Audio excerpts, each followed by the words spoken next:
course of the 90s, after I started teaching at Lafayette, while I was in the office of general counsel at Temple, my father came to Lafayette on several occasions to speak to the students about his experiences and reflections on the Holocaust. He spoke here several times, and the tape that you have was in about '97, and he was very vibrant and a very effective speaker and teacher about the Holocaust, because his goal was to teach and not to condemn and not to lecture. Those of you who heard me before will get about the same story, because I'm the same guy. I had the privilege of returning with my father to what he called the town of his birth, rather than his hometown. He refused to call the town in which he was born his hometown any longer, because he had been expelled from it. But my husband and I had the privilege of returning with my father to Germany after my father had published his autobiography. And yet, I returned to Germany in the summer of last year, to the town of my birth, to Suhl in Thuringia. I didn't return to Germany in line of duty as I did in 1945 as a soldier of Patton's Third Army. And I didn't just return to Konstanz, my wife's place of birth, which is so contiguous to the Swiss side that it might permit some sort of rationalization. No, in '96, I, accompanied by my wife B, our daughter Leslie, and son-in-law Dick Freeman, I returned of my own free will to central Germany, to the town from which I emigrated 57 years previously. My grandfather, Julius Muhlfelder, was a businessman in Germany and was arrested on the night of Kristallnacht, November 9th, 1938, while on a business trip. And he simply didn't come home. He didn't come home for 3 days and 3 nights, and my grandmother, who was a very beautiful woman, sat in the window waiting for him, and when he didn't come home, eventually she took herself to the local Gestapo headquarters. Of course, this is early on. This is before even Germany invaded Poland, and asked the local Gestapo if they could find out where her husband was. And indeed they did, and they reported that he was at Buchenwald, where he had been taken, and he was dressed in business attire, and when he stepped off the train in Buchenwald, he had a hat on, and he was clubbed over the head with the warning, "Take off your hat when you step on holy territory, sacred ground." There was a book issued, The World Must Know, by Michael Birnbaum.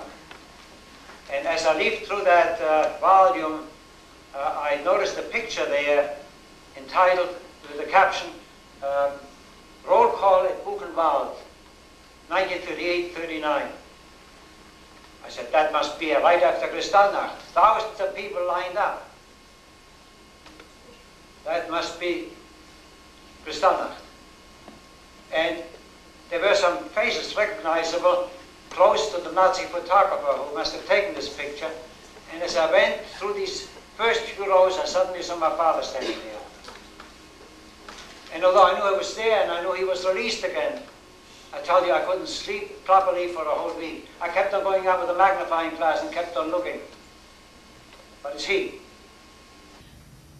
I think some people might wonder whether his acquiescence to return to Germany might have brought him some closure.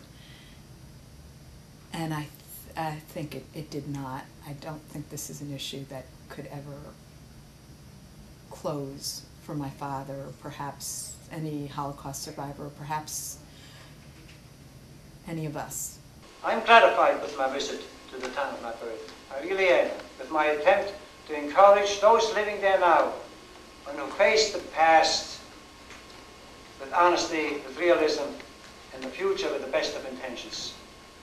But if you are possibly wondering whether this visit represents for me some sort of a closure to my experiences during the Nazi period, an end to memories, mourning, conclusion of the teachings, and the giving of testimonies, I must tell you most emphatically, for me this day will never come in all my remaining days.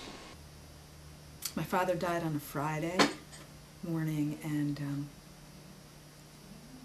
his funeral was on Sunday, and I knew that I would want to say something, but I didn't feel like I could directly describe him or his life. And on Saturday, this poem just flowed from my pen.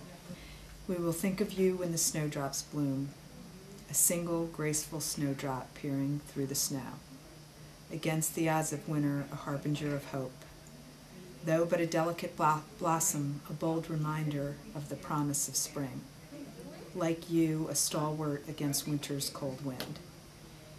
Each year, at the turn of the equinox, and ironically today's the first day of spring, you were the first to observe its lovely bloom, a symbol of the cycle of life. We will think of you with the coming of spring.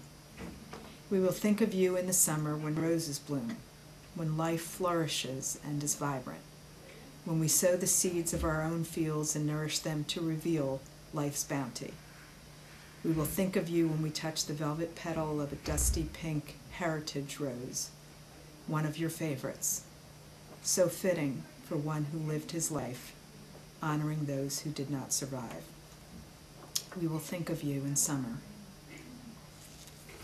We will think of you as the late summer's warmth begins to ease into crisp fall mornings, when the leaves in their radiant splendor celebrate the gift of life, when the sun's fading light beckons the fruit of the vine to its full sweetness. We will think of you as we praise God's name for giving us the fruit of the earth. We will think of you in the fading light of fall. And we will think of you as a leaf finds its resting place, landing gently on the earth below. Not a fast descent, but a gentle, graceful one, elegant all along the way, like you. Marking an end to this season in life's endless cycle, it is fitting that your life would close in winter, when life seems dormant, but quietly harbors the ability to give life to new life, just as you did. We think of you today when the hope of the snowdrop reminds us of the promise of life renewed. From season to season, from generation to generation, when the snowdrop blooms again, we will be thinking of you.